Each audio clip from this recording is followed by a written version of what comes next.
龙小弟，其实今天我也给你准备了个礼物，不过我手太慢了，只绣了一半，另外一半还没绣完呢。你不是一直在生朕的气吗？还给朕准备了礼物啊？本来是想好好给你准备的，结果今天看到你的后宫嫔妃都给你准备了那么多的珍奇异宝，尤其是那个贤妃，绣了那么好的荷包给你，我这个……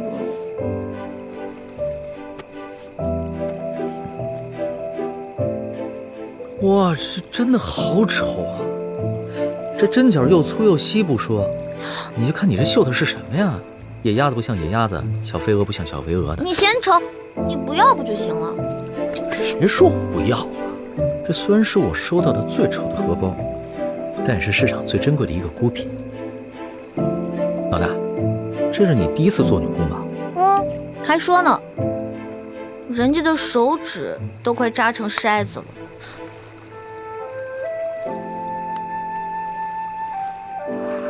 有你这么埋汰人的吗？还什么小肥鹅野鸭子，这我明明绣的就是什么呀？朕完全没有看出来。我绣的是京城第一酒楼的烤鸭，行了吧？你还真是时时不忘了吃啊。不过也行，这要是下次再落难了，就拿着这个荷包啊，天天望鸭止饿。哪有你这样的？皇上说话一点都不忌讳，还再落难？这微服私访已经够危险的了，不可能再有第二次了。那不行，朕以后啊得经常微服私访，体察民情，要不然怎么对得起你给朕绣的这个烤鸭荷包啊？光微服私访、体察民情是远远不够的，因为在那个时候，你可以有10000个想法，但是只要你回到紫禁城里，你就只有一个想法了。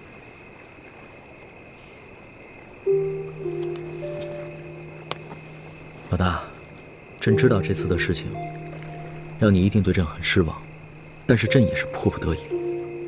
朕若是把那些贪官污吏全都给杀了，朕这个皇帝不但地位不保，恐怕连小命都没了。那不是一个明君作为，而是一个匹夫在逞一时血勇。朝政之事啊，不能急，得从长计议。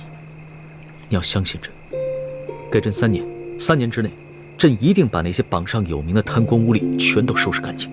你说的是真的？3年之后，要是没有做到的话，你再怎么生朕的气，朕都无话可说。终于笑了。好了，把这个荷包拿回去，等到你绣好了，一定要给朕，朕会好好收藏着。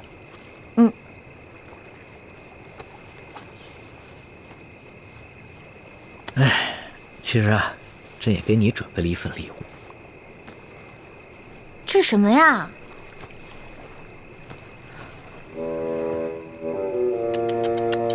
哎呦，丑死了！这眼睛，目露凶光，嘴唇这么薄，一看就是个薄情寡人。哟，难看死了！你还真是一点亏都不肯吃啊！朕刚刚埋汰你几句，立马就还回来了。我这怎么是埋汰你啊？是，虽然龙小弟你贵为天子，但是你也不见得是全天下最英俊的男子吧？而且你生气的时候特别像门神，很可怕。还从来没有人敢这么说过朕。今天是你生辰，朕就饶了你。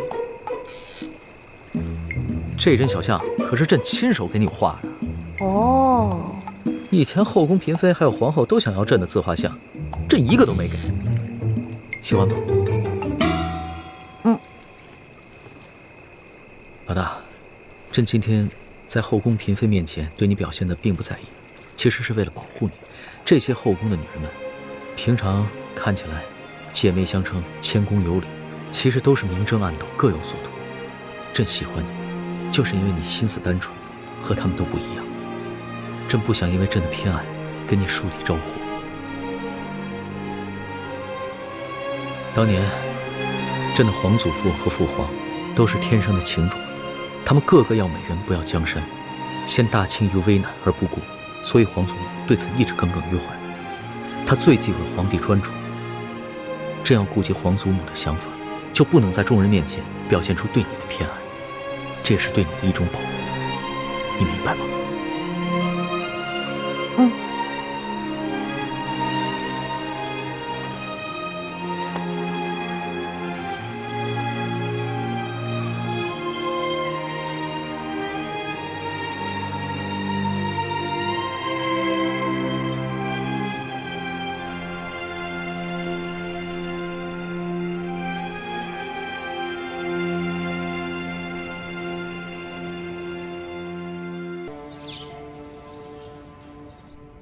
皇上，刘德昭一案牵连甚广，你打算如何处置啊？所有贪赃枉法、侵吞朝廷赈灾银两的官员，朕一个都不会放过。别的人暂且不宜动，就先拿这个刘德昭开刀吧。先杀一儆百，这样好让那些地方官看一看，看他们以后还敢尸位素餐、欺压百姓不？这个刘德昭不仅贪赃枉法、侵吞朝廷的赈灾银两，他还暗杀朝廷官员，谋害后妃，其九族共计672人，都当斩。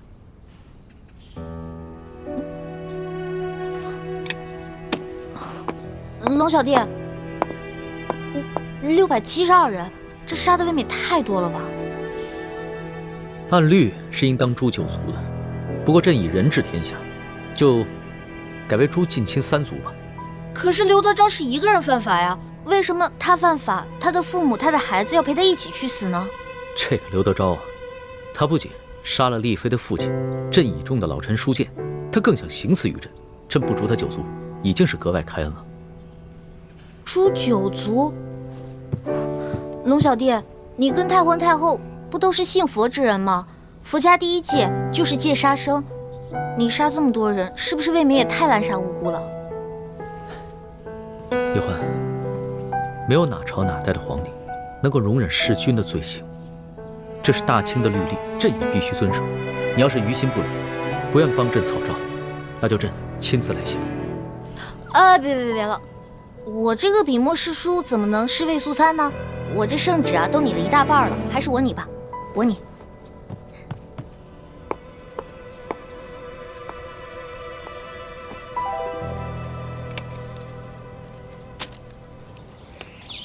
慢点。其实啊，你根本不用自责。我放你和殷默生离开，并不仅仅是出于儿女私情，而是因为大义。大义？不错。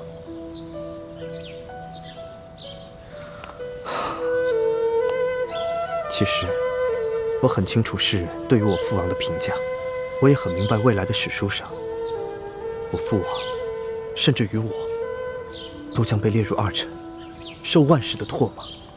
我如果不是吴三桂的儿子的话，我也恨不得手刃了他，血祭永历皇帝，以谢天下。没想到，原来你心中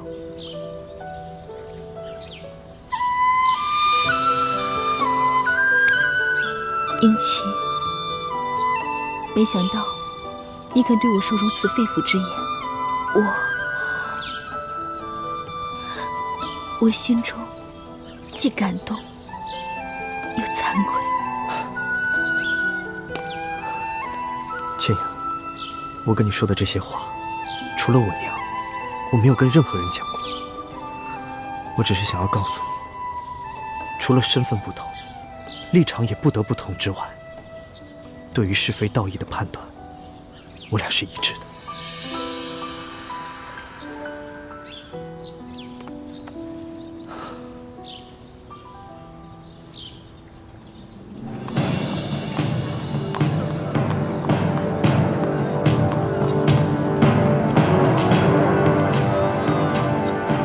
太子，前面这条街道就是平西王出入王府的必经之路，在这个街道上有处茶楼，不如我们先到楼上去，一边喝茶，一边观察王府的动静。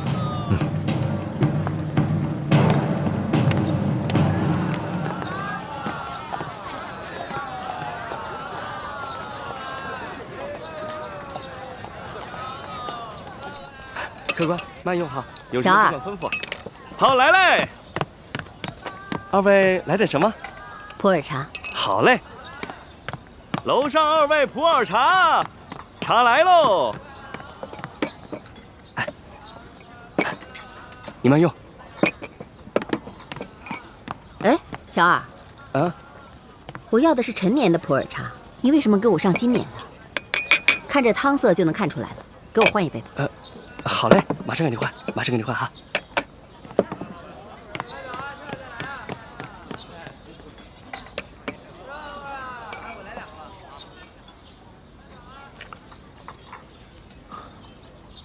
六师傅，这茶的味道不错呀。我喜欢喝味道更浓艳的。哟，哎，这楼下怎么这么多清兵啊？是啊，快看。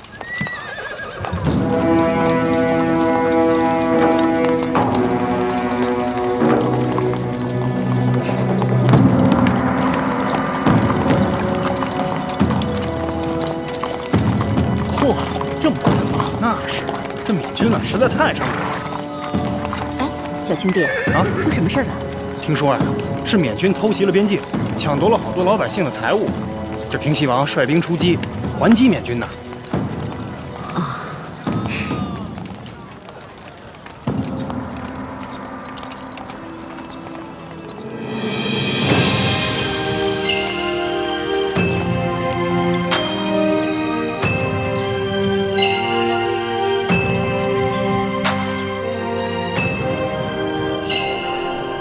左土，奴才在。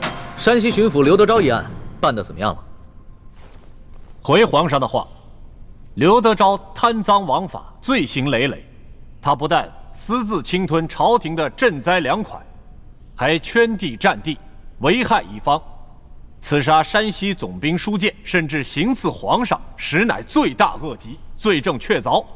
刑部已经把他和同伙33人押往菜市口问斩了。那他的族人呢？刘氏一族，褫夺功名，贬为庶民，流3000里。这怎么处置的如此之轻啊？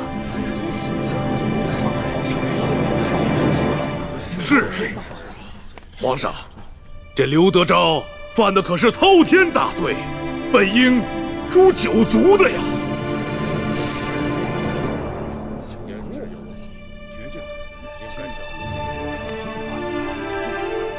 一律，刘德昭适当诛9族，但是朕念及太皇太后年事已高，并不想多造杀孽，以便为太皇太后积福。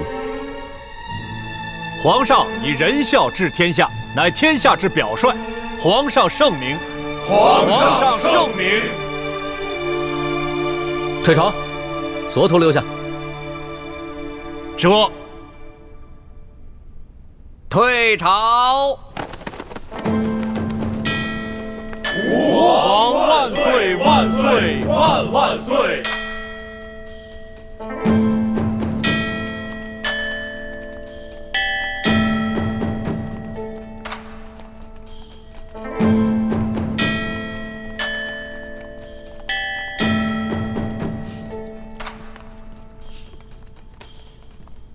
左土，奴才在。这回刑部量刑，为何如此之轻？回皇上的话，这刘德昭罪大恶极，就算是诛他9族都不为过。可是皇上旨意说，其余族人从轻，切切不可累及无辜，所以刑部以为圣意如此，所以就将其轻判，只是将他们刘氏一族褫夺功名，贬为庶民，流放3000里。朕下的旨。是啊，皇上，难道您忘了那天在御书房，您拟的旨，然后世淑姑娘亲手交到奴才手里的？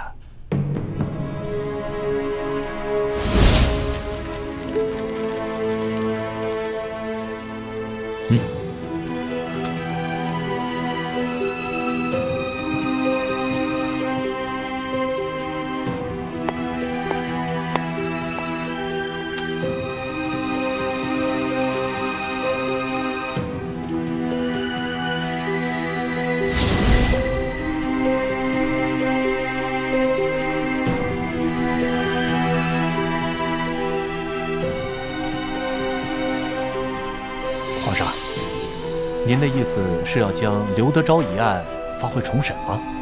不必了，刘德昭和他的同党都已经砍头了，这事儿就这么盖棺定论了。你先跪安吧。这。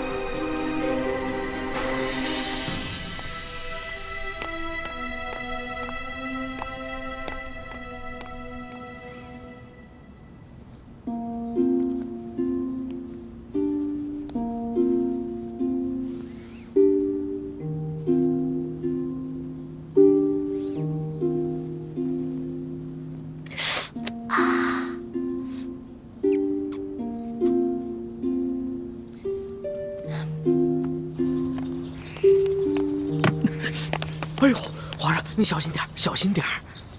谁把门槛垫这么高的？赶紧给人修平了！这，小德子还不去取传工匠？快！再不削平，朕削了你的脑袋！这，皇上息怒，皇上息怒。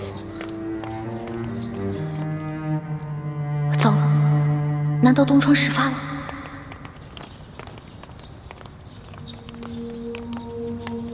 你在外面等着，别让任何人靠近。这。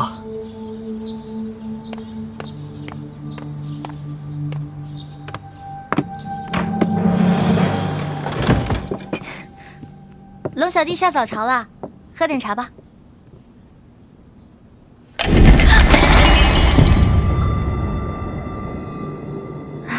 一大早发这么大火啊！天威难犯，是谁这么不懂事儿，惹龙小弟生气了？你还知道天威难犯？你这个笔墨诗书的差事做的是越发的好。是不是刘德昭的案子结了？结了。刘德昭和他同党砍头，刘氏一族褫夺功名，贬为庶民，流放3000里。这个结果你可还满意？哎，后宫呢不得干政。虽然奴婢不在皇上的后宫之内，但是奴婢也是个女人呢，头发长，见识短，怎敢胡乱议政呢？不过皇上既然这样处理，肯定有皇上的道理啊。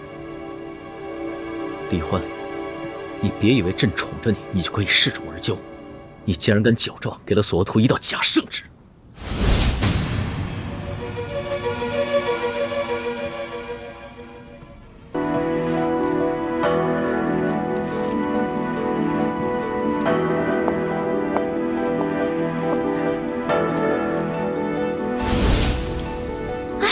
我就知道奴婢这点江湖小把戏肯定瞒不了英明的皇上了。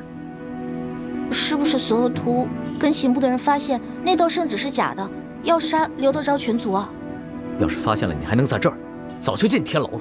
那也就是说，刘氏一族老少全都安然无恙了？李欢，你是真傻还是假聪明啊？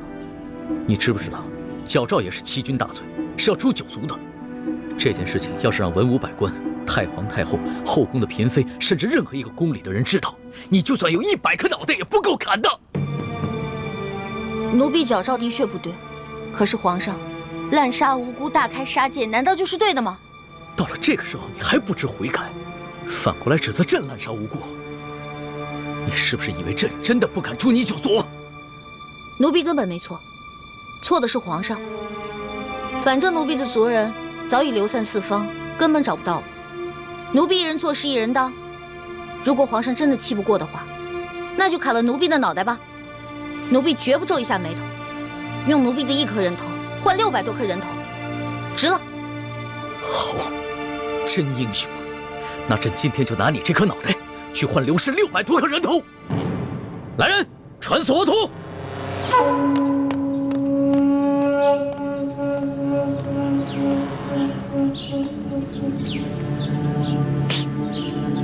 出了什么事儿了？不知道，只知道皇上这么多年都没发过这么大的脾气。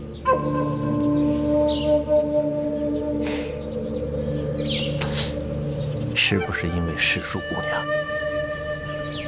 除了她，谁还有这么大的胆子？是索额图到了吗？还不快给朕滚进来！这。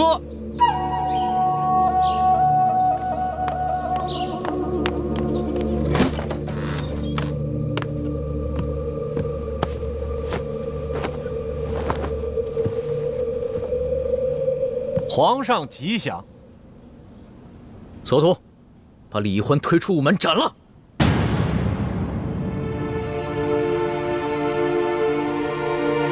啊！世庶姑娘犯了什么事儿？皇上要砍她的头啊？总之是砍头的大罪。你问那么多干嘛？还不快去！皇上息怒，皇上三思。你啰嗦那么多干嘛呀？啊！朕让你去就去。这把头砍了，我看你还逞什么英雄！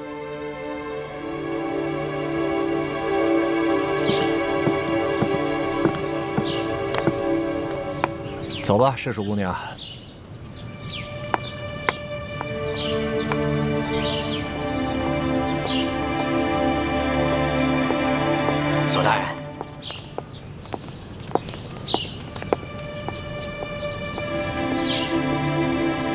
皇上真的要出战史书姑娘？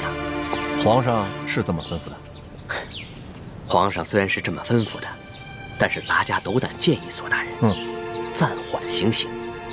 索大人也是聪明之人，应该明白咱家的意思。行了，多谢李公公了，你说的我心里都有数。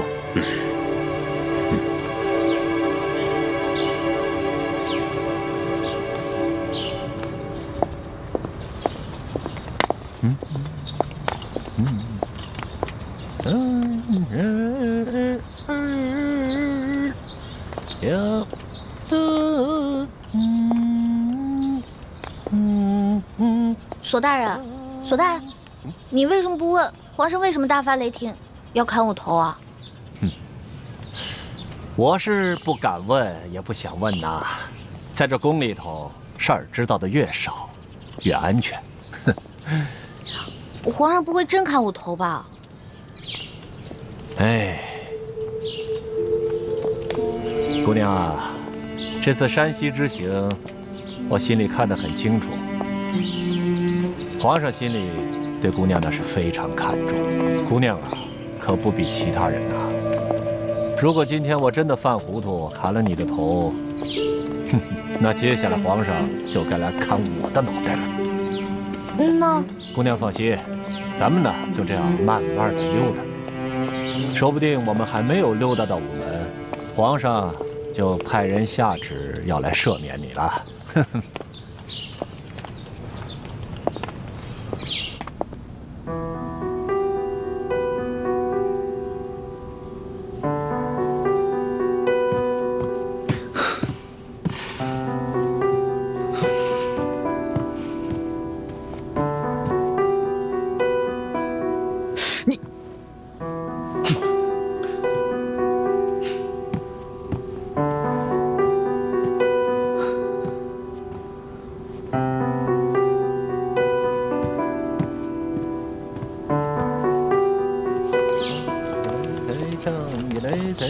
索大人，前面就是午门了，这皇上万一还不派人来赦免我怎么办啊？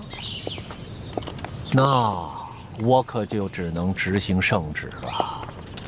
您的意思是，您真的要砍我头了？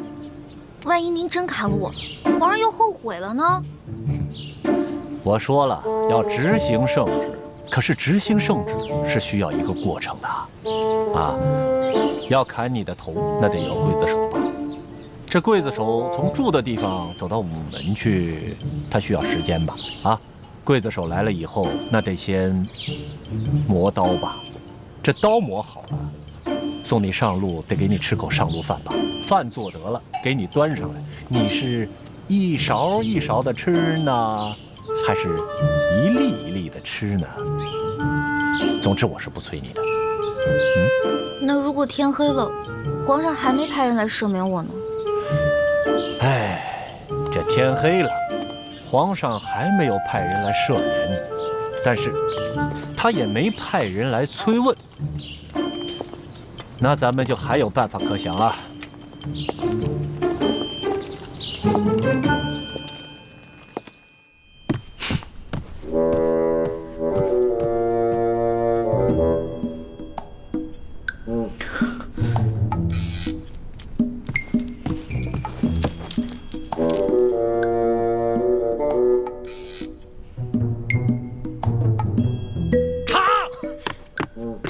奴才这就去。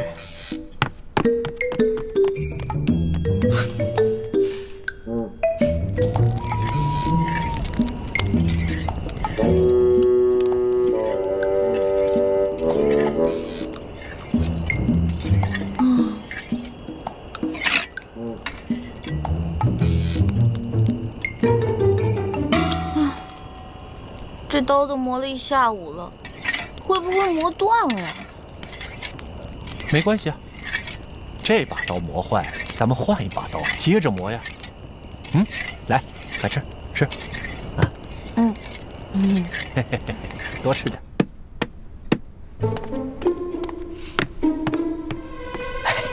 皇上，你消消气儿啊，喝杯茶消消气儿。这谁沏的茶？怎么那么难喝？是奴才的徒弟小德子沏的。你怎么教徒弟的？连个茶都不会沏？皇上息怒，皇上息怒。皇上的茶通常都是世淑姑娘给您沏的，小德子他一时半会儿掌握不好火候，求皇上您饶了他这回。哎呦，皇上，皇上，你的福啊！你还知道啊？你还知道朕离不开那个小丫头？那刚才朕要砍她脑袋的时候，你怎么不替她求个情啊？啊！朕在这急得团团转啊！你个老东西，一声都不吭你！哎，你在宫里待了一辈子了，这点眼力劲都没有啊？不，皇上，我这不是想让您冷静冷静再说吗？那奴才现在求情来得及吗？哎呦，索大人不会现在把宜欢姑娘的头都砍下来了吧？索图要是连这点眼力劲都没有，那朕真是白疼他了。啊，难怪皇上让索大人来执行圣旨呢。你这个老东西，挺机灵。哎，皇上息怒，皇上息怒。现在知道怎么说了吗？哎，知道。还不快去！哎，奴才马上就去。哎，皇上息怒啊，皇上息怒。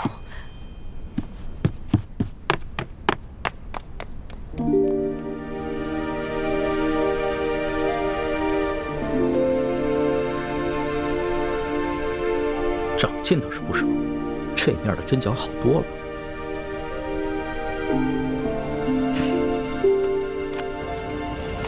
索大人，你说皇上不会真想杀我吧？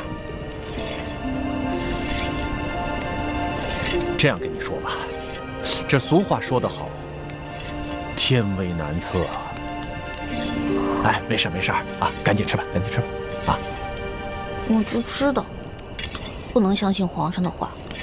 之前还信誓旦旦的说永远不会砍我头呢，没有想到言犹在耳，现在就要砍我头了。呸！哎，索大人，喏，说着人来了。索大人，哎，李公公啊，皇上有旨，把李易欢带回永乐斋。哦，这样啊，好，那奴才遵旨。李公公，皇上不生我气了？那还用说，本来皇上是龙颜大怒，是我拼了性命不要，在皇上面前苦苦求情啊，皇上才让我把你送回去。姑娘，你再回去以后，可不能再忤逆龙鳞了。姑娘是聪明人，应该知道怎么做。谢谢李公公。哎，那行了，那咱们就走着。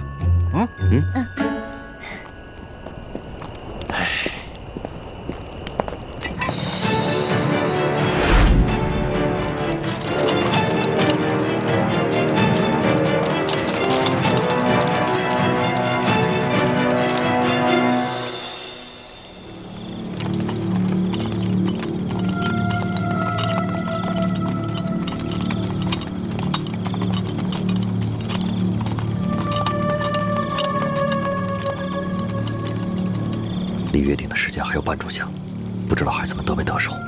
晋王放心，这些孩子都是咱们精心调教出来的一流高手，不会出什么差错的。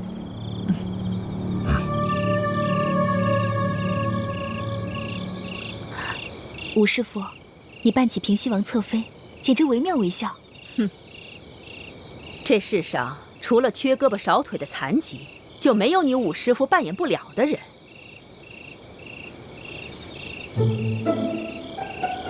倩影姑娘，你还是赶紧走吧，不要留在我琪儿身边了。若是被人发觉了，不仅会连累了我琪儿，还会伤害了姑娘的性命。不仅这扮相像，连声音和神态也一模一样。那我呢？我这石副将就不惟妙惟肖了？你呀，怕是连石秋红本人都分不出真假。太子不像易欢那丫头，每项技能都学得很到家。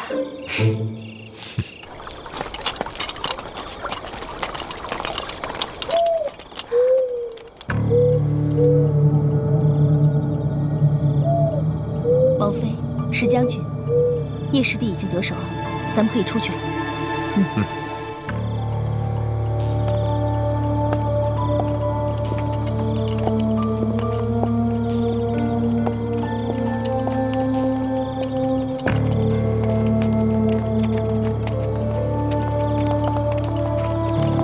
石将军好。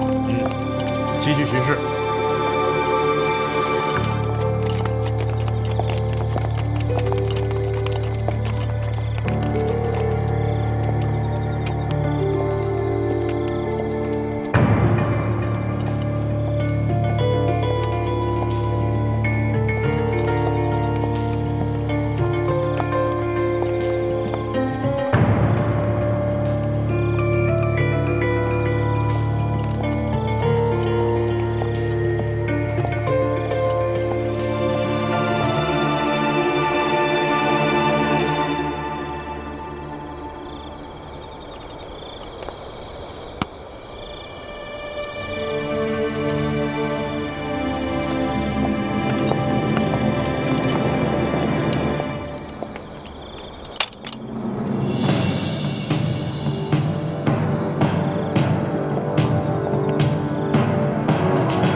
你们进去取货吧，我和倩影守在这儿。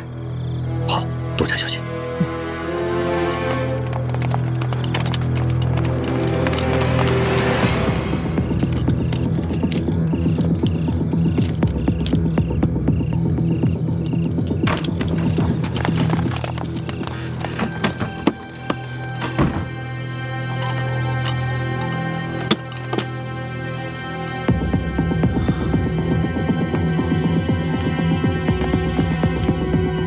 有机关，大家注意安全。好。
回去先解毒，再拿给你。好，走。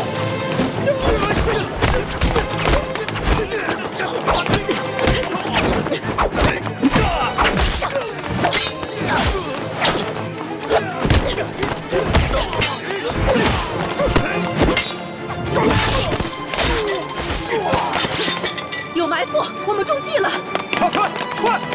快，围起来！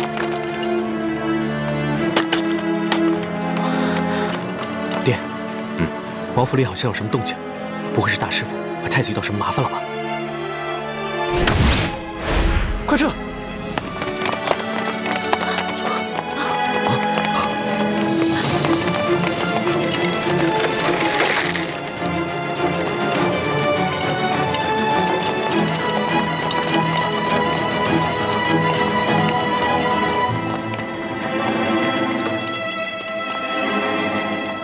现在已经没动静了，可能碰到巡夜的了，已经解决了。啊，要不我进去看看？我们的任务是在府外接应，没有接到求救信号之前，千万不能轻举妄动，免得打乱计划。好。晋王，好久不见，别来无恙啊！吴三桂，你居然没有率兵出征！区区调虎离山之计，岂能瞒得过吴三桂？怎么样？你们是想束手就擒，还是想再负隅顽抗？哼！现在不是在空旷无垠的战场上，今天你手下兵将虽然众多，但想困住我们，没那么容易。冲出去！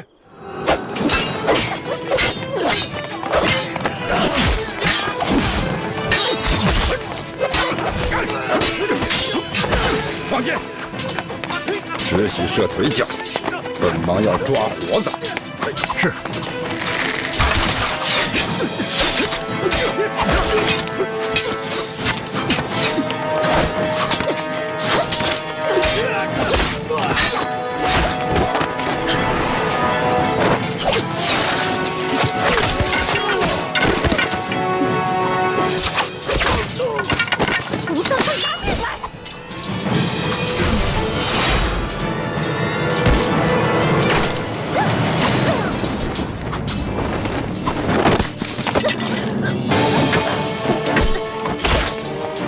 活捉他们，每人赏银千两。是。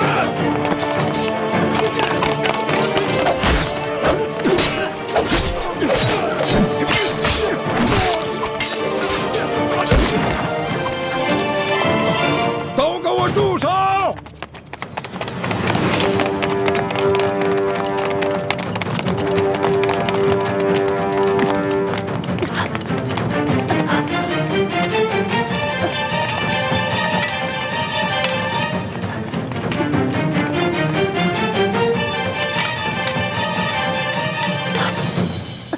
李定国、陈胜男，你们的武功就算再高，能敌得过本王的火枪队吗？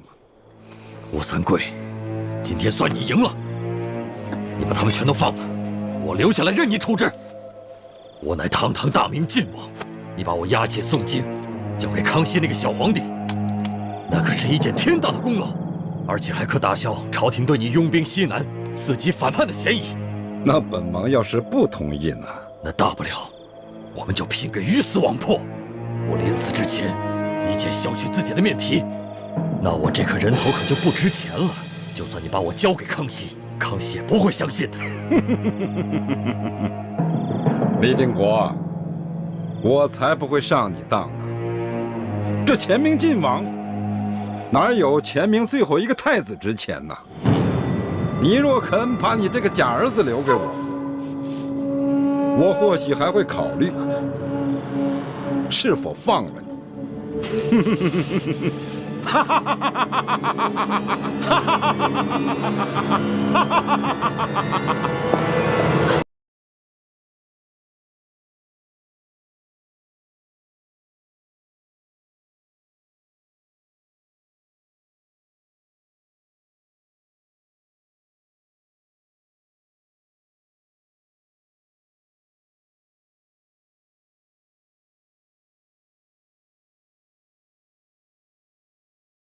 你们可看清楚，这可是真的平西王侧妃，不是我们的人假扮的。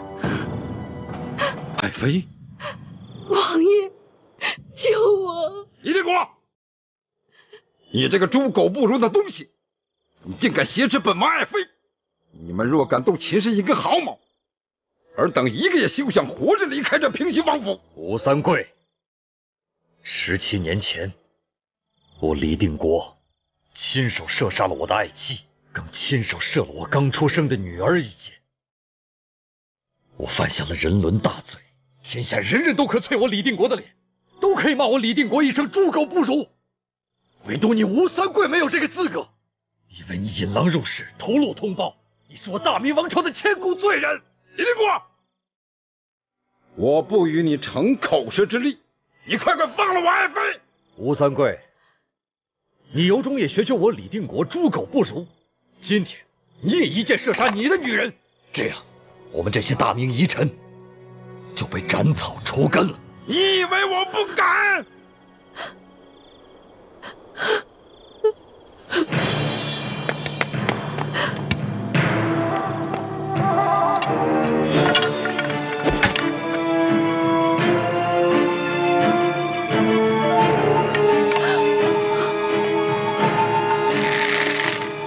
王爷，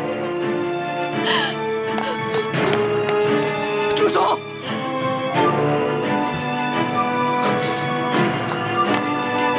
父王，你要做什么？你难道真的要学李定国那样六亲不认，连我娘也要射杀了吗？妻儿，妻儿，清扬，我对你一片痴心，我为了你，不惜挨了我父王50军棍，我险些送了命。可你呢？你竟然要杀了我亲娘！妻儿，你睁开眼看看，这就是你不惜牺牲一切的女人！你让父王放下剑。好，我这就放下。但你必须过来，拿起枪，当着本王的面，一枪杀了这个无情无义的女人！不，清扬，我不想要你的命。你把我娘放了，换我来做你的人质，就让我父王一剑杀了我好了。妻儿，糊涂！妻儿，你好糊涂，你快回到你父王的身边去。我再说一遍，你放了我娘！妻儿，你疯了，快退回来！妻儿，放了我娘！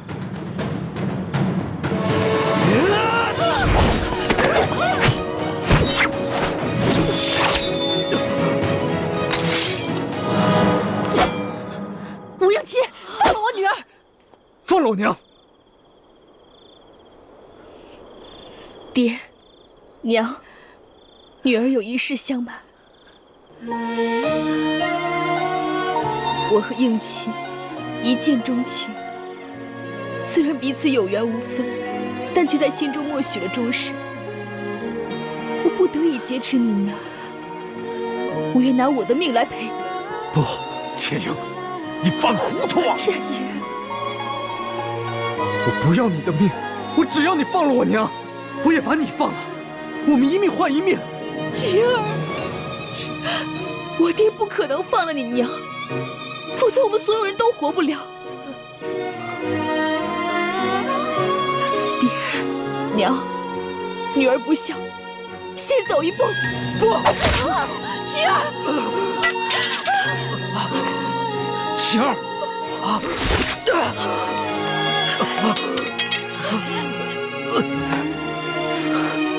你放了我娘！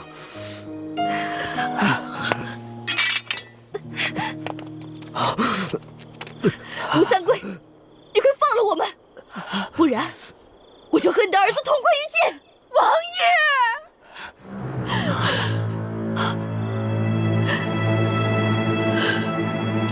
爷，吴三桂，现在你的女人和你的儿子都在我们的手上，我李定国一言九鼎，只要我们到了安全的地方，我会毫发无损地把他们还给你。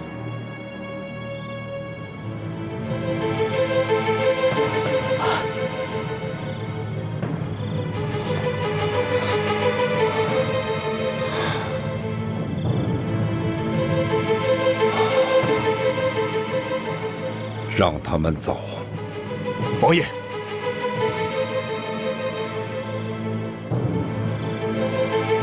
走。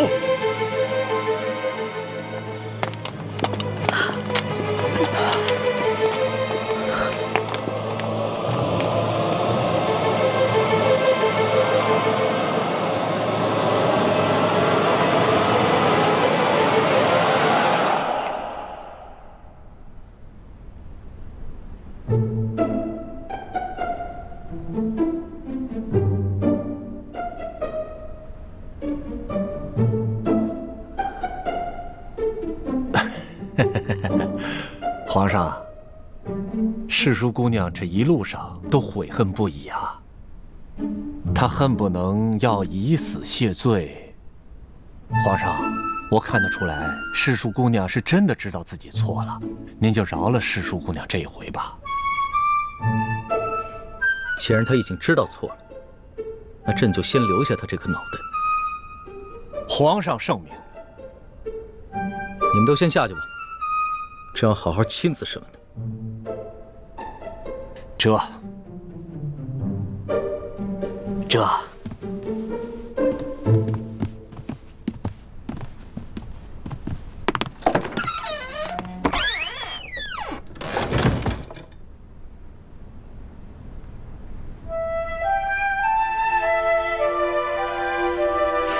起来吧。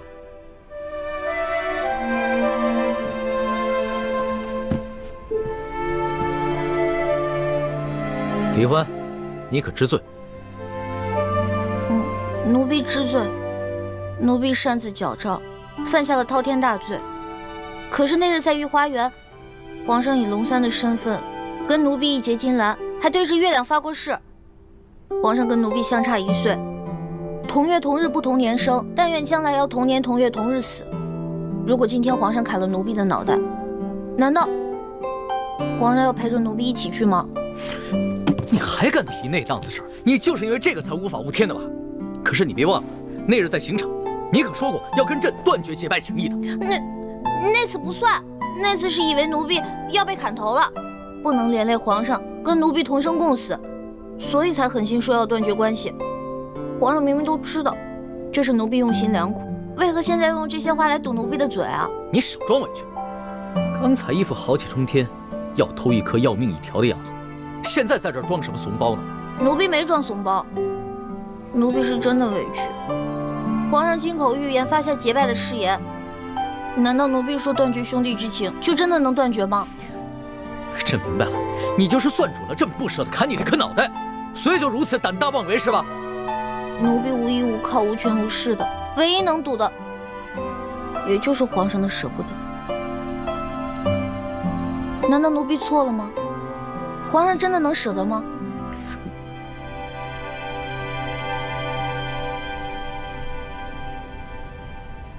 皇上，您还记得我们第一次相见时候的情景吗？人们都说朝廷无道，民不聊生，可为何京城是如此的繁华呀？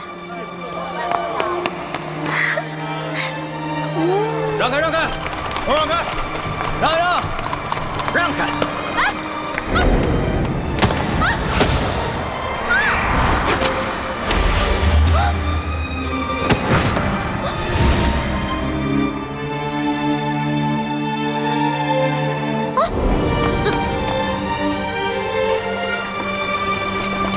他们犯了什么罪啊？那车上还有婴儿呢，也要被砍头？他们可是前明的余孽，口口声声要光复大明，这都是特等的大罪，是要诛九族的。当今皇上这么残暴，诛九族，怪不得这些人要光复大明。哎，你们说那暴君是不是长得青面獠牙，极其恐怖啊？那个时候，奴婢万万没有想到，那个老成大器的少年，就是当今的皇上。可那个时候的皇上对鳌拜动不动就诛人九族的暴行亦是十分不满，可为何如今皇上也要动不动就诛人九族呢？你怎么能拿这跟鳌拜比呢？鳌拜杀的那些犯人有多冤枉？刘德昭难道也冤枉吗？杀刘德昭不冤，可是刘氏一族也有毫不知情的老人跟妇人，还有正在吃奶的婴儿啊，他们何罪之有？皇上，奴婢并非恃宠而骄，也没有干政的野心，奴婢只是不想看着皇上的刑罚变得如此严苛。如果说奴婢矫诏冒犯了龙威，那当时在山西呢，皇上冒险抢劫官银官粮的时候，难道也是有意挑衅皇权吗？皇上还不是出于一点点人心，怕更多的无辜老百姓饿死吗？你少在这花言巧语。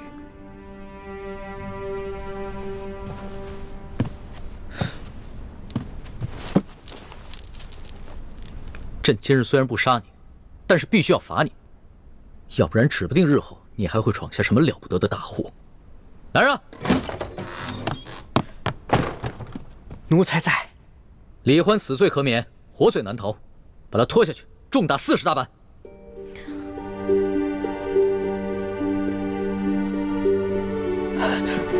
皇上，世淑姑娘好不容易才九死一生逃了回来，她的脚伤刚刚好。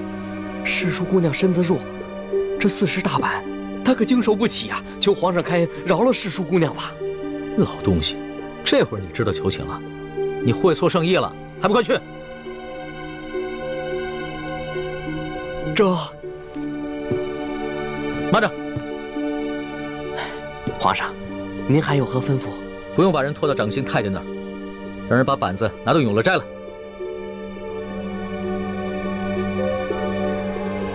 这……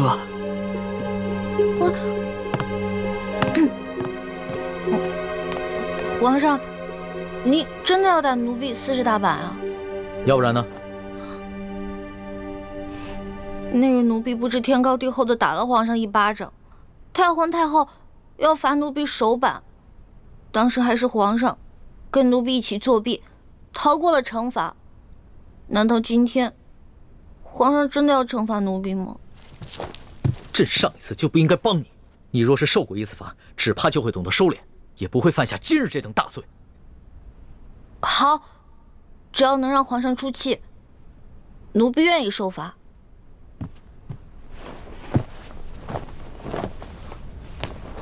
奴婢谢皇上隆恩。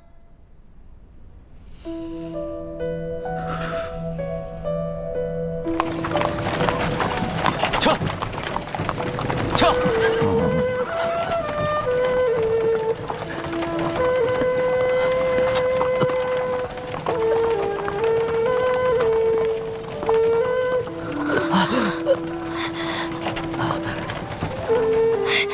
爹，你有没有止血止痛的药啊？止血止痛的药，爹是有的，可是不能给这个小奸贼用。爹，可是他是为了女儿才受的伤啊！那是他活该。癞蛤蟆想吃天鹅肉，跟他爹一样色迷心窍。娘，你……相公，晋王答应吴三桂，要保证他们母子平安的。晋王只是说要保他毫发无损，并没有说要帮他治伤止痛。爹，怎么了？我恨不得他的血流干而死，可惜啊，小伤死不了。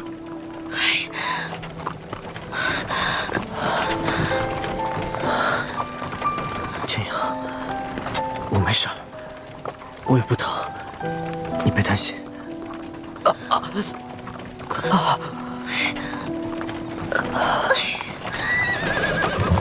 撤！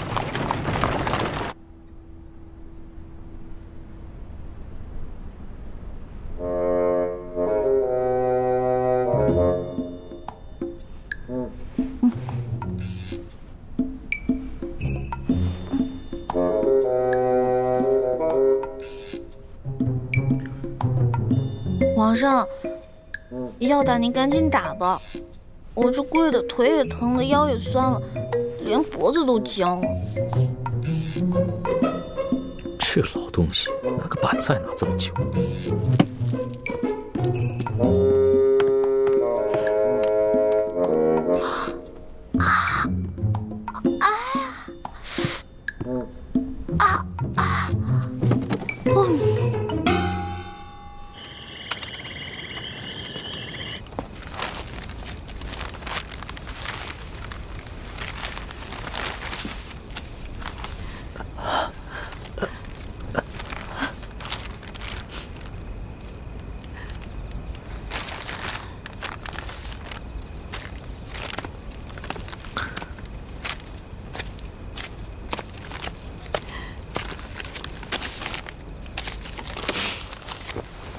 千莹，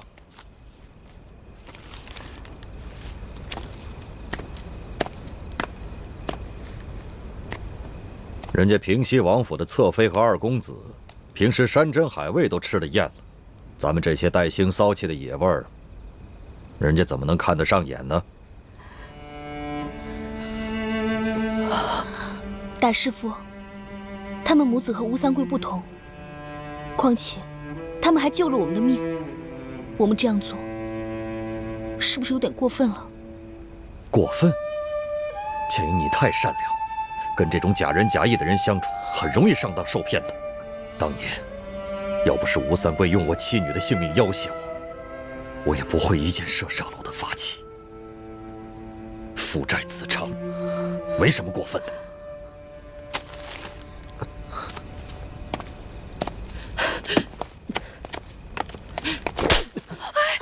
吴师傅，你这是干什么？剑英，你难道忘了吗？你吴师傅全家老小是怎么死的？是吴三桂认贼作父，引清军入关，他们全死在清军手里。现在我打他儿子几下，难道过分吗？儿子！师傅，求你们不要再打我儿子，要打就打我吧。我叶明章，向来不打女人，但是你儿子我就没办法了。谁让他是吴三桂的儿子？那好，你骂吴三桂一句是畜生，是禽兽，是大汉奸，我就不打你。骂呀，骂吴三桂！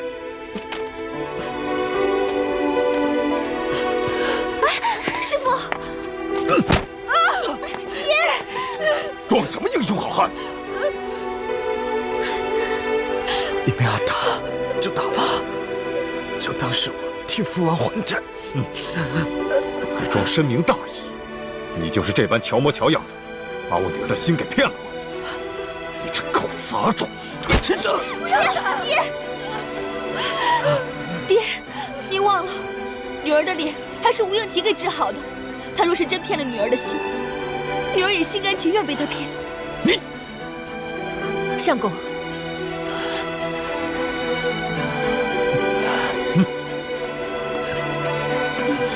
到底骂还是不骂？骂吴三桂！不是，师傅们，你们若还想撒气，就出倩影来吧。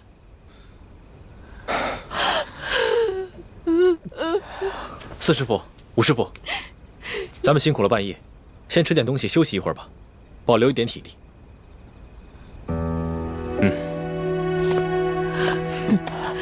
小子，今天我们暂且饶过你，但是你得给我记清楚，哪天我们几个手痒了，就有你好受的。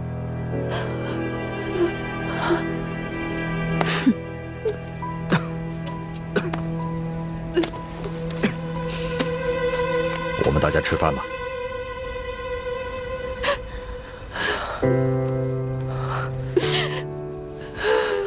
我没事，你不用担心。微波都是我娘，娘也不饿，你不用担心我。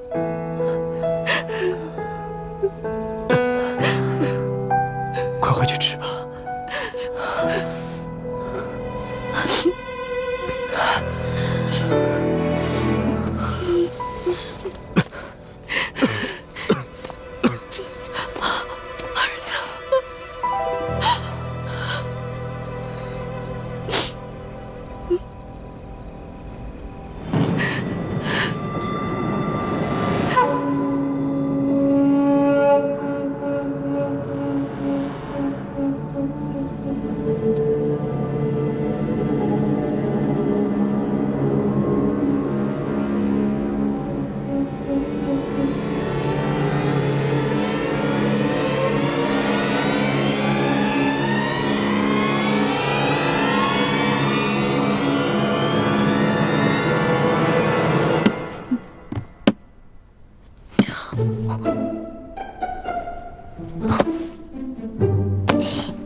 你们都下去吧，这要亲自罚。这。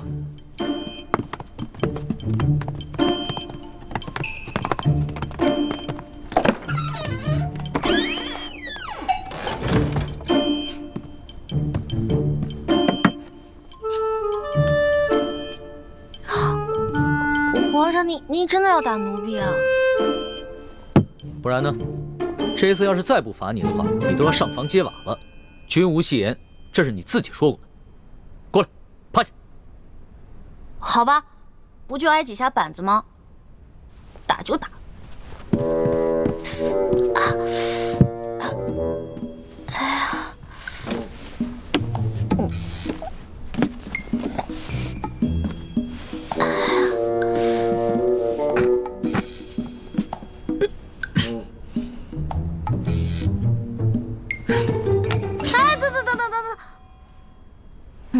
皇上，要不然咱俩商量一下呗？您高高举起，轻轻放下，假打行吗？你刚才那个死猪不怕开水烫的英雄气概哪儿去了？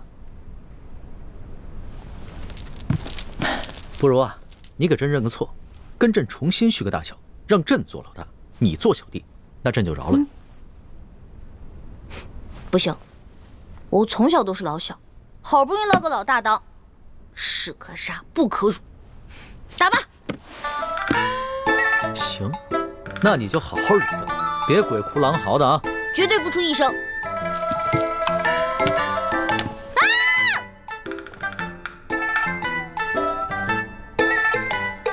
我真打了！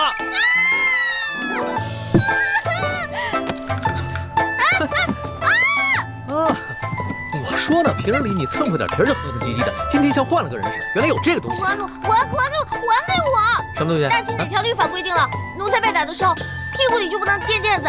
还给我！你趴下，板子还没打呢。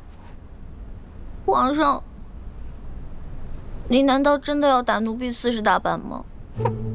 皇上，您看您这板子这么大，你要是真在我屁股上打，那我屁股不得开花了？能不能打个折呀？半折、对折，20下。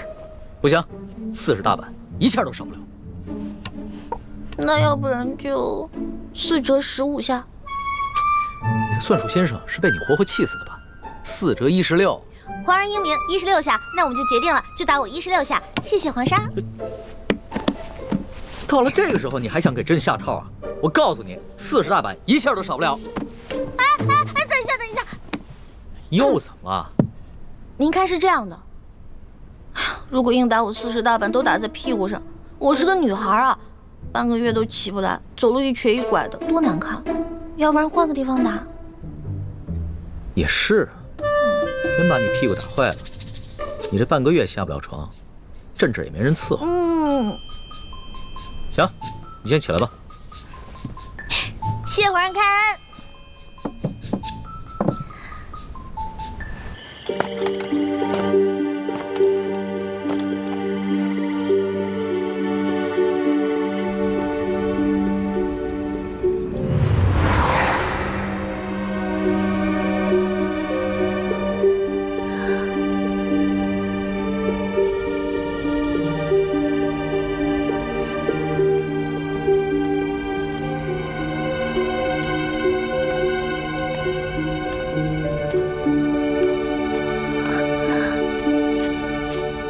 英奇，倩影，你要干什么？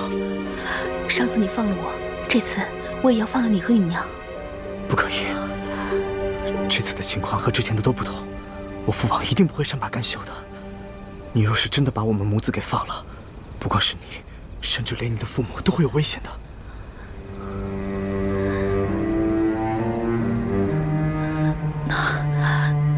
那我该怎么办啊？没事。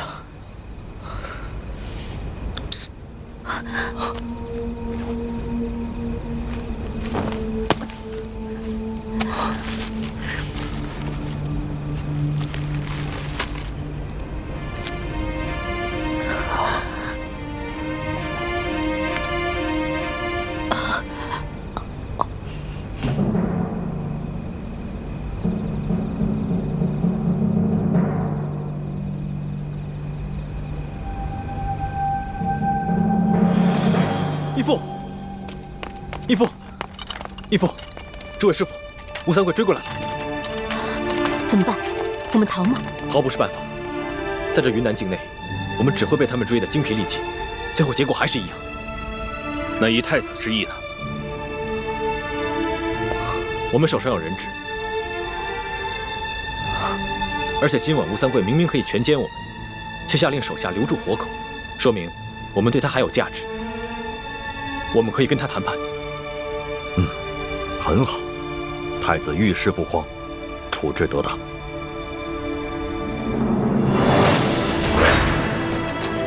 晋王，前明太子，你们已无路可逃，识时务者为俊杰，快出来投降吧！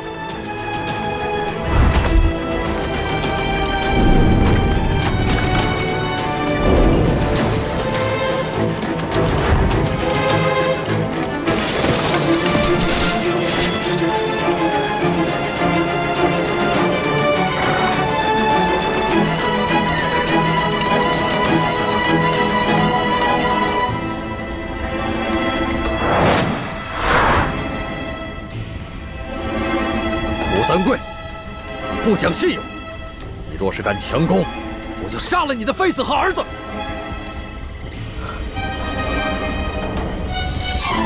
王爷，怎么办？晋王，你已是瓮中之鳖，无处可逃。我劝你还是赶快投降吧，我还可以饶你不死。我给你1天的时间考虑，希望你不要让我失望。传令下去，距离此处100步之外安营扎寨，听候本王的号令。卑职遵命。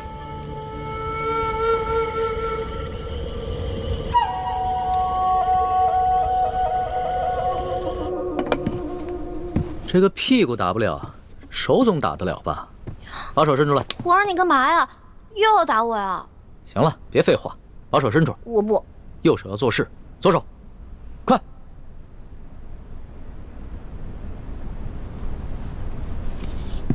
疼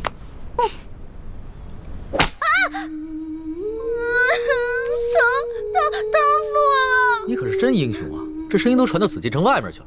奴婢是假英雄，真怂包。如果皇上行的话，你试试，你不叫我就服你。这个时候你还敢跟朕顶嘴？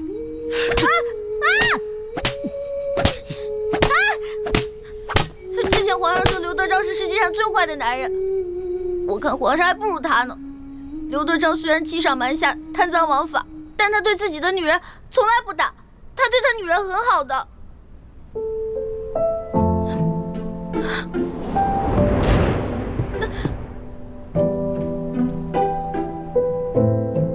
你又不是朕的女人，为什么这样护着你？还是说，你愿意做朕的女人？说呀，说你愿意做朕的女人。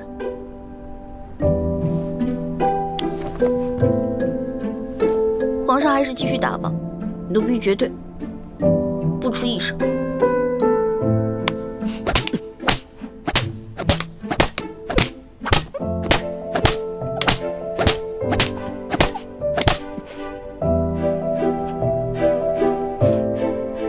哭就哭出来，别憋着，装什么英雄？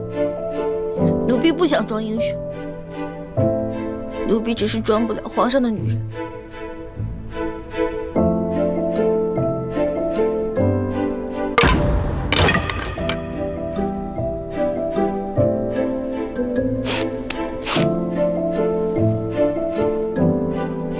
皇上，您这是不打了呀，还是改日再打呀？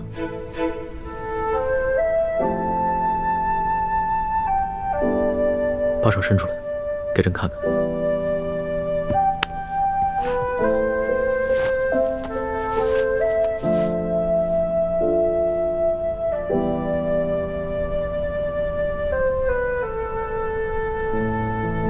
怎么这么娇气？才打了几下就变成这个样子。或者你试试，也疼。老大，不是朕想打你。朕如果这次不罚你的话，朕怕你将来越来越无法无天。真要做出什么事情，连朕都保不了你的时候，那朕就真的后悔都来不及了。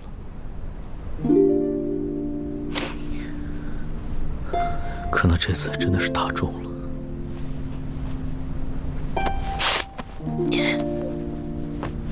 都疼。好了，老大，别哭了，你哭起来的样子真是丑极了。还丑呢，我现在连脸都没有了。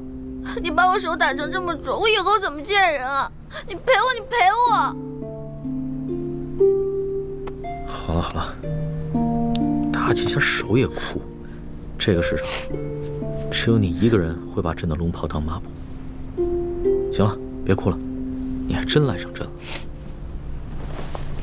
打了人就想跑啊？去给你拿药啊。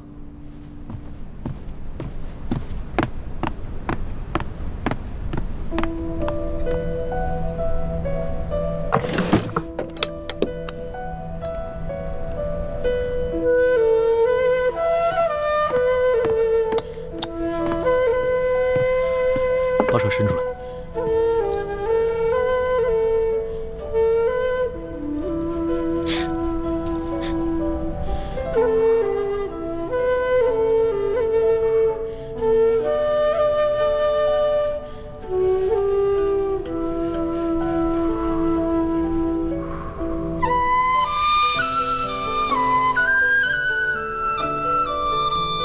还疼吗，老大？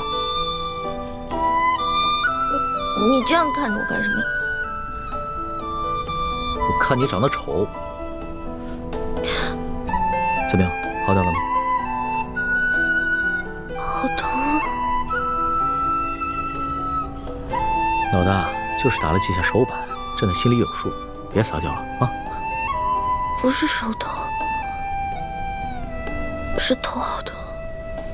哎，老大，老大，老大，老大，老大，太医，快传太医！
在此之前，我本以为吴三桂安插在我们明珠谷中的奸细，只是一个身份不高的小角色。但如今看来，吴三桂不仅知道我儿子李建清就是大明王朝最后一个太子朱慈轩的机密，而且还对我等来到滇都以后的行动了如指掌。这就说明，这个内奸不仅仅已经进入了我们明珠谷的核心层，更在我们在座的9个人中间。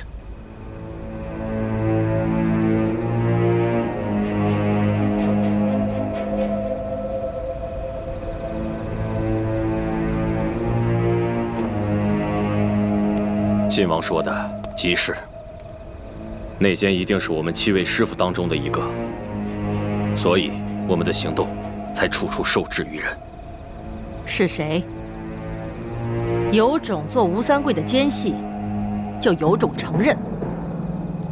只要你承认了，我等就念在与你过去的情分上，饶你一命，只废了你的武功，让你滚回吴三桂那个狗贼身边去。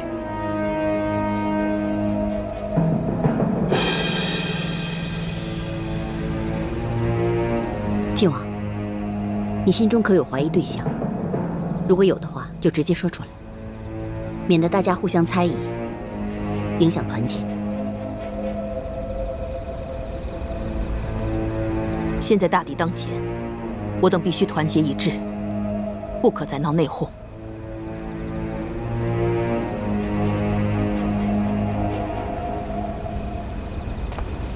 太子，你可有怀疑对象？除了义父，在座7个人当中，有5个是我尊敬的师长，还有2个是我从小一起长大的兄弟姐妹。我实在不知道该怀疑谁。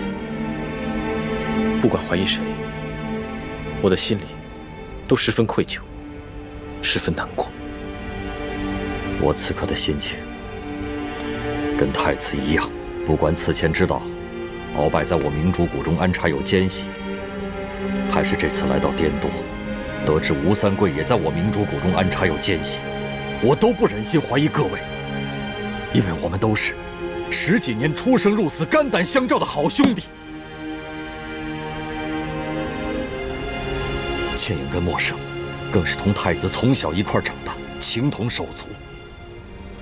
但是我也知道，这些年来，我们的大业进展得极为不顺利，缺乏经费，条件艰苦。有些人渐渐动摇了，有些人退出了，还有些人投敌叛变了。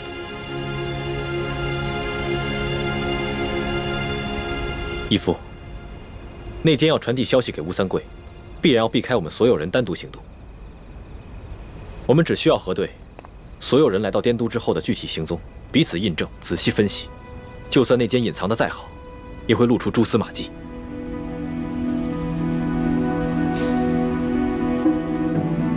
眼下也只好如此了。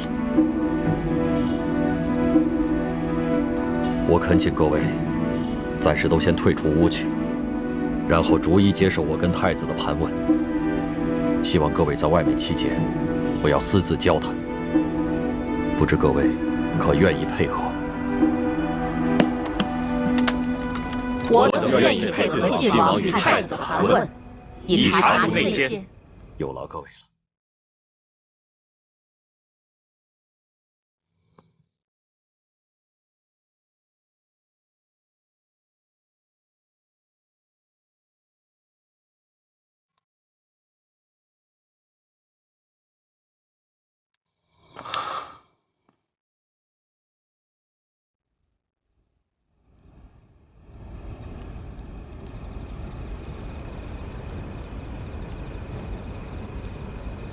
晋王、太子，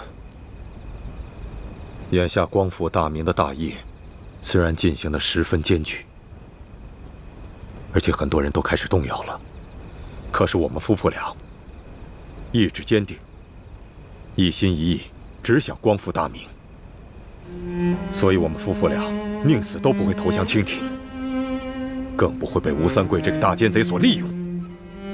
范兄，除了太子，在这个世界上我最信任的人就是你了。当年我亲手射杀了我的发妻，是樊兄你冒死闯入了战场，把易欢救出来。你们把易欢带进了明珠谷，你和弟妹一同把易欢抚养到了7岁。易欢7岁之后，我虽然也到了明珠谷，可是我大半时间都在外奔波，没有尽到一个做父亲的责任。还是你们夫妻2人在一直细心地照料着易欢，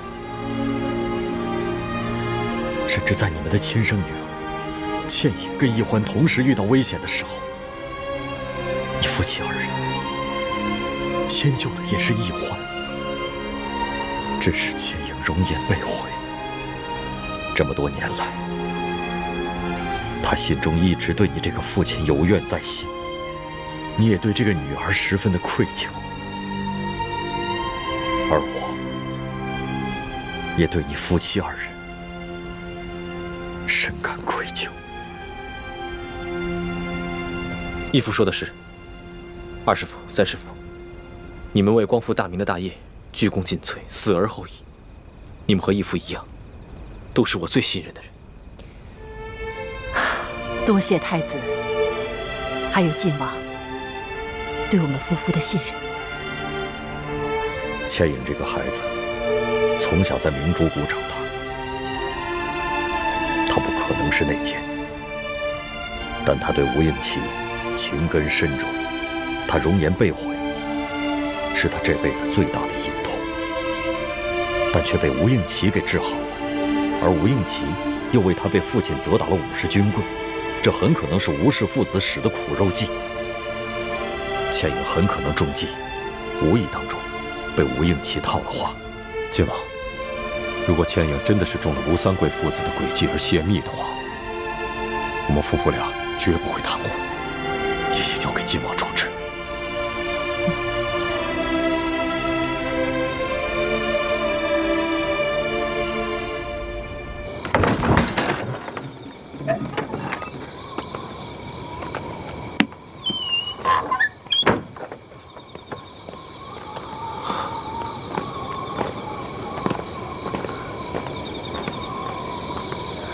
娘，倩影，晋王跟太子叫你进去，不管什么事，你都要如实回答。我明白，我从未做过任何对不起大家的事儿，一定会对大师兄和晋王如实回答。去吧。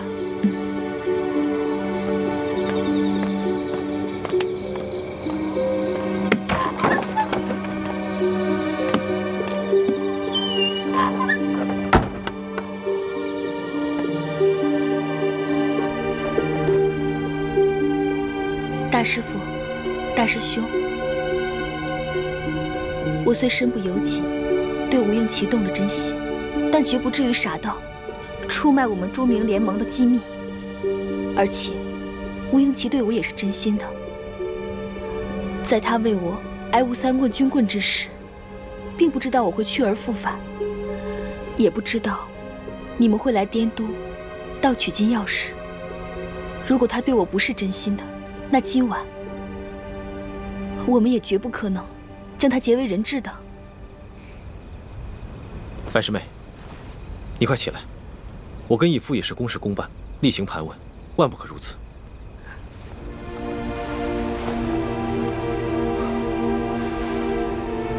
义父，樊师妹今夜跟吴应琪的情形，我们都看在眼里。今夜若不是樊师妹，只怕我们都脱不了身。多谢大师兄。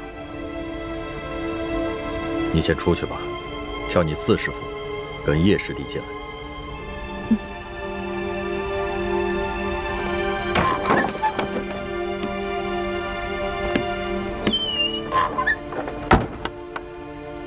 义父，我相信樊师妹。太子不必多言，此事关系重大，我不敢轻信任何人。我们必须抛开一切情感因素，尽快查出内奸。义父说的是我太感情用事了。四师傅，叶师弟，太子和晋王让你们进去。我们走吧。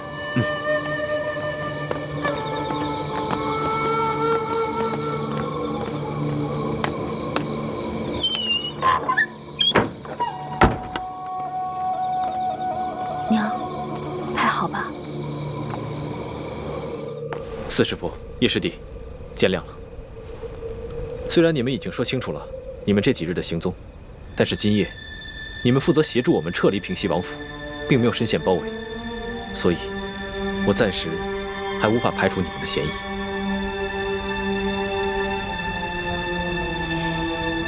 我们父子愿意接受晋王和太子进一步盘查，全力配合。多谢四师傅体谅，那就有劳二位先出去，帮我们叫武师傅进来。好。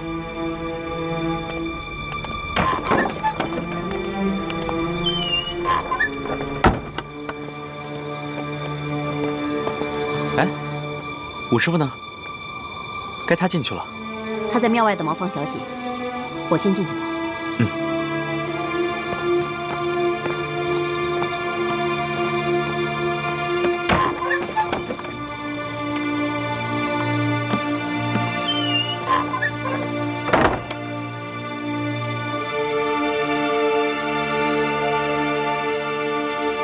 六师傅，今夜在书房之中，若非你经验丰富，发现了我们未能及时发现的机关，只怕我们大家都已经丧命了。我本来不该怀疑你的，但此次滇都行动，你归队最晚，行踪也最为自由。所以你还是有嫌疑。我归队最晚的原因，是因为我去追杀裘贵了。如果让裘贵找到舒婉心，那么倾城的身份就会暴露。好，那就麻烦六师傅，把到滇都后的具体行踪，都详细告诉我跟义父吧。好。那日，我与你们会合之后，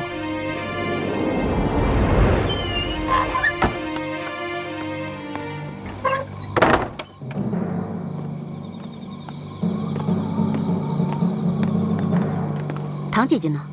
你不是说小姐去了，现在还没回来呢？哎呀，身为女人就是可怜，想方便都不能方便。若有来世，我一定投身为男人，坚决不再做女人了。唐姐姐，请吧。哦，记住关门啊。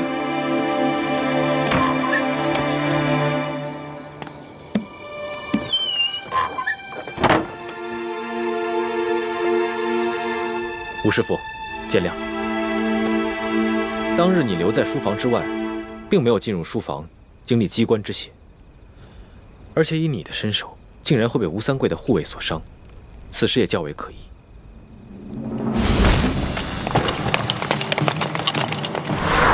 有埋伏，快撤！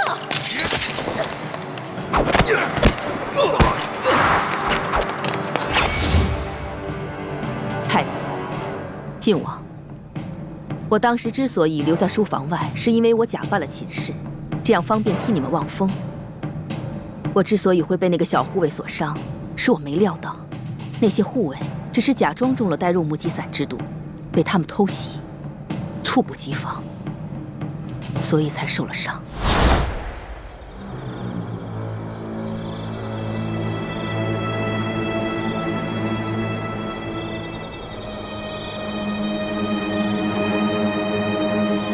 倩影，我怎么觉得有什么不对劲？远处好像隐隐有响动。吴师傅，您留在这儿，我去瞧瞧。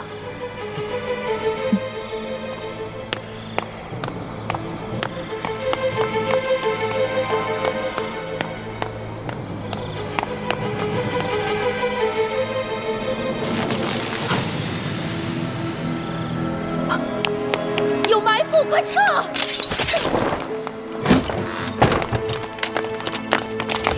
当时给那些护卫下呆肉目击散之毒的是倩影和默生。我们也在王府外面收到了你们发出的信号，但奇怪的是，为什么那些护卫根本就没有中毒？刚才樊师妹说，她因为要假扮丫鬟，所以就将下毒的任务交给了叶师弟。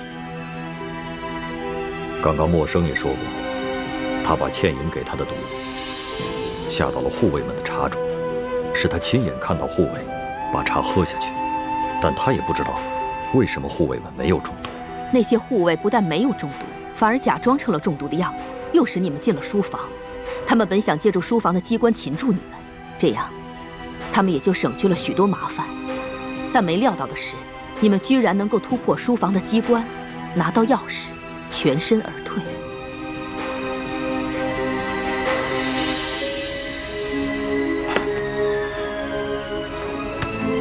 可惜，这把金钥匙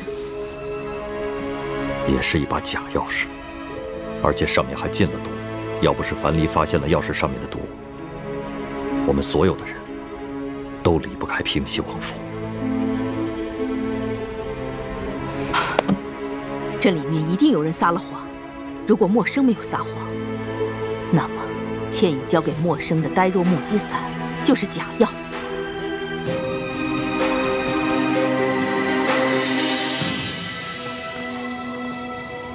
倩影，你再进来一下。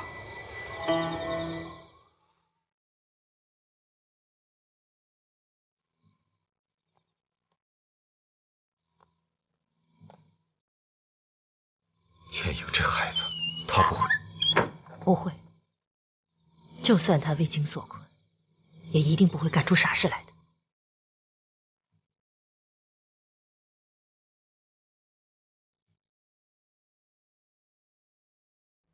不可能，这药是我爹亲手给我的，不可能是假的。会不会是有人把药调了包？不可能。这药我一直贴身藏在胸前，没有任何人有机会接近我。难道吴三桂的儿子也没有可能接近你吗？你们不是已经……武师傅，我和吴应奇虽然彼此有情，但我们发乎情，止乎礼，彼此之间清清白白，绝无逾矩之事。我相信樊师妹，吴应奇不会功夫，不可能有这么高明的手段，能在樊师妹毫不知情的情况下将药给调包。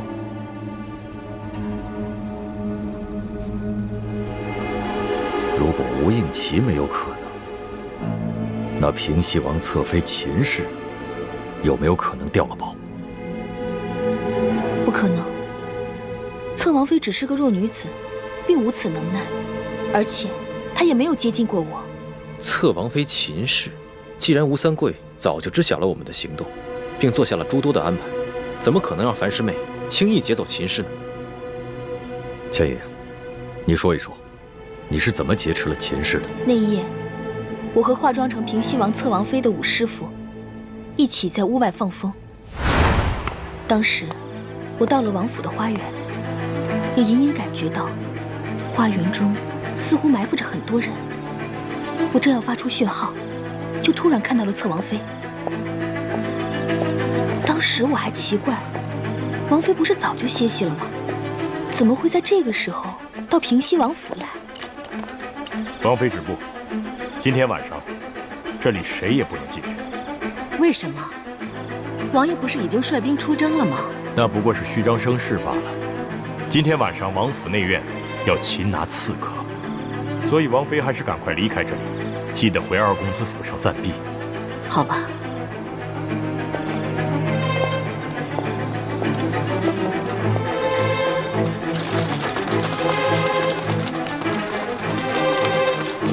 我当时意识到情况有变，我们很可能中了埋伏，就悄悄尾随侧王妃。